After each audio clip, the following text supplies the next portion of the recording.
So what we got here is the new Billet Upper Arm prototype for the Tesla Model 3, and we are getting ready to go to the track in the drift setup. Basically, we're running a lot of negative camber like we do in all the drift cars. This arm is adjustable through these removable spacers. So I'm just gonna actually take them all out. You can see that I got a couple there on the table right in front of me. And the interesting thing about all of these is that they have an anti-shear feature. So you see that there's a female feature right here, there's a male feature right there, and that way, even though we have 4 bolts, this thing can't go anywhere if you hit something with the front tire. Take that guy out, close up all the space, giving maximum negative camber, and got a couple different style bolt holes on here. So these guys are open on the top. Need to make sure that because the bottom holes are actually blind, that you're using the right spacer that we provide so that you make sure that those things don't bottom out, or combination of spacers. I'm gonna put that in there. So because this car has a gooseneck knuckle that comes like up and over the tire, you can actually jack the car up and you can access all 4 of these bolts without even taking off the wheel and tire. So you can slip in all 3 of these plates. When you do that, you're back to close to factory camber, and then you're not going to be wearing out your tires when you leave the track and you're driving around on the street. Sure, we'll take this guy and we'll flip him over. That'll show you the spherical bearing, high misalignment type that's locked in there with that lock ring. This is a chromoly pin, and we get a hex on the bottom of the pin, which actually lets you tighten that main top nut. Okay, so we got our Billet Tesla upper arm, and it's about to go into the casting. We have to remove the casting from the car because you can't even get these OEM bolts out without hitting the chassis. So the whole thing just pops out as long as you got the plastics off the car, and then we'll go ahead and put these 2 guys together, put those OEM bolts in. So we actually have space to do that off the car.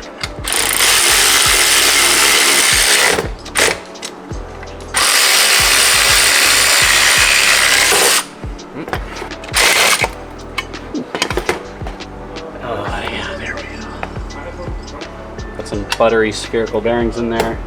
Teflon line, maintenance free. They've got that initial breakaway torque, you know, when they're straight out of the box, but look how buttery these things are. All right, so that's how it's gonna live its life going back in the car. You can see that we have this shape that coincides with being able to get really deep into that casting before it touches off on this lower level right here. And even above this casting, there's also some of the unibody. So that's exactly what we scanned to make sure that that guy has clearance. Lots of suspension travel. More suspension travel than your battery will allow. That thing's gonna be dragging on the ground. All right, now let's go put everything in the car.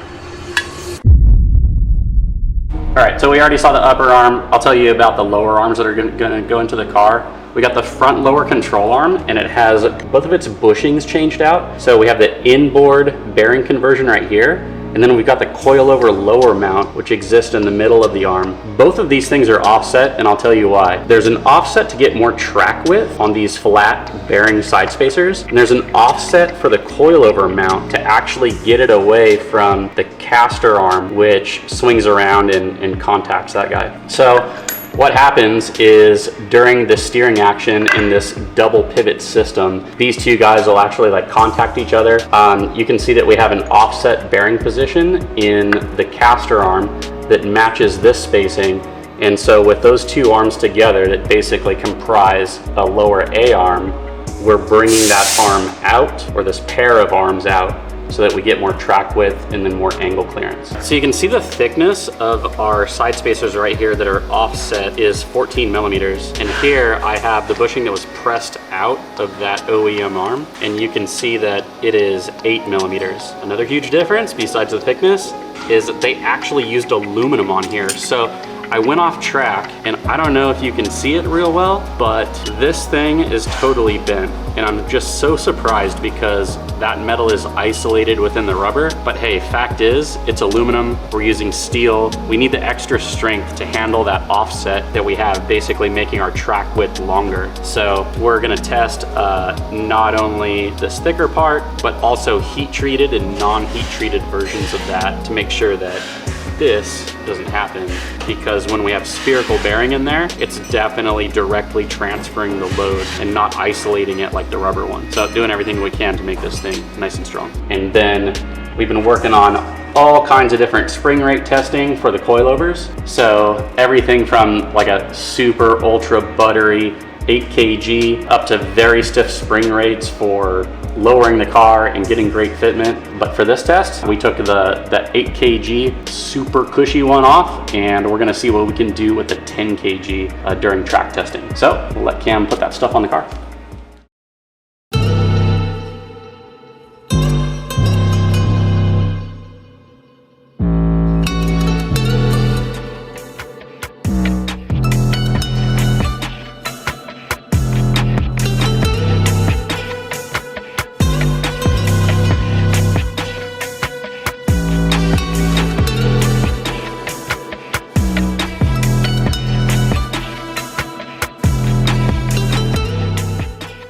Okay, so just something to be aware of, there's one slotted hole here, and if you're all the way on the end of the slot, what you need to do is just spin this bolt out, and then we're actually going to unscrew that flat side spacer, one full revolution, and then we're gonna tighten the nut back down and then put this bolt in, and then we should be in a totally happy space in this slot. Okay, so we dropped both bolts out, which gave us the space to do one full turn of loosening before this guy was getting a little cockeyed in the hole, and we want it to be able to like line up with the threads just perfectly. And now you can see we're using the end of that slot, and the fact that there's a totally round hole right here and we're on end of slot, that'll help to disperse the load instead of like floating in the middle of the slot. So it just needs to be there so that we have some adjustment, but as long as your threads can line up and you're biased to like one end of the slot, then all the forces coming into these two mounting points will be transferred into the subframe properly.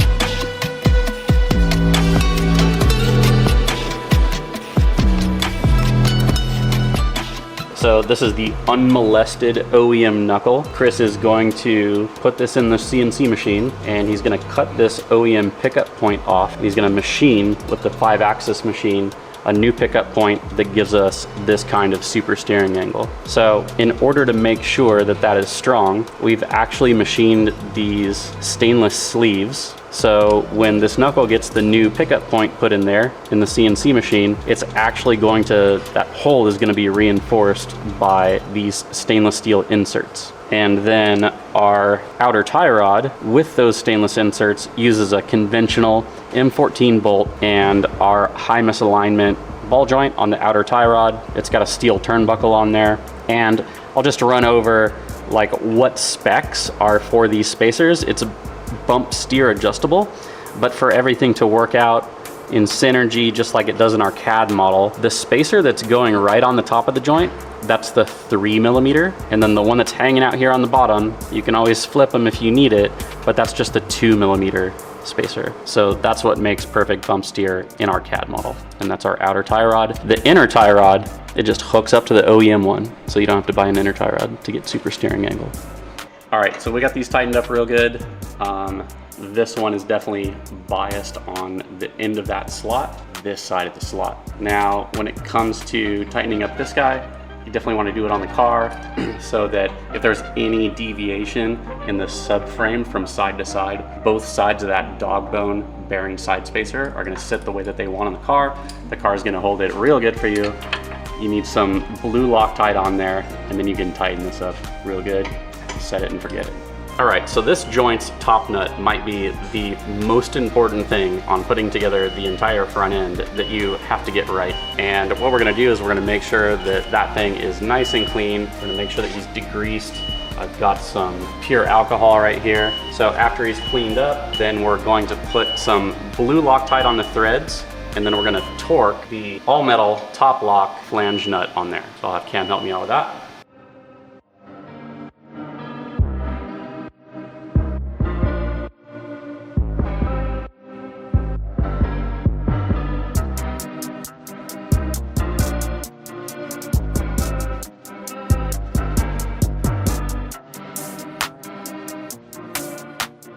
Okay, so when we're tightening this pinch bolt on the top of the knuckle, we definitely want to get that pin up inside there as much as possible. So even if you kind of like gently put your wrench here and you kind of like pry the upper arm up, that'll just get you the most clearance here on the top. So you'll see that that's kind of like below the surface when this guy gets tightened down. So the bottom of this pin, it has a hex on there. You can set up this upper arm on the bench before it even goes in the car to make sure that this M10 top lock flange nut is actually torqued to spec. You can do that on the bench. You got another option, and that's to simply clamp it into the knuckle and let the car hold it, and then you can torque this to spec when it's in place on the vehicle. All right, so we just jounced the car a little bit, and we did a lot of talking about this, about how we were gonna achieve the correct ride height when we did the spring change. We actually asked AI if an 8 kg spring compresses 70 millimeters, then if we put in a 10 kg spring, how much will that compress? And the AI is like, well, according to this law, it's going to compress 56 millimeters, and we set the car accordingly. So yeah, 1 finger gap.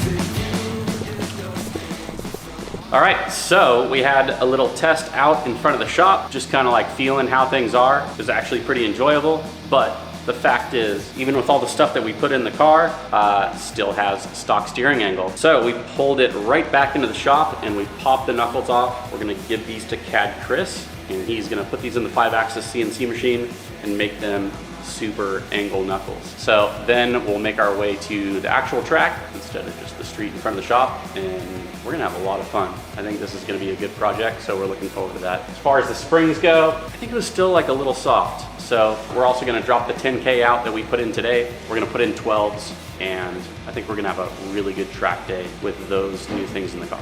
So stay tuned.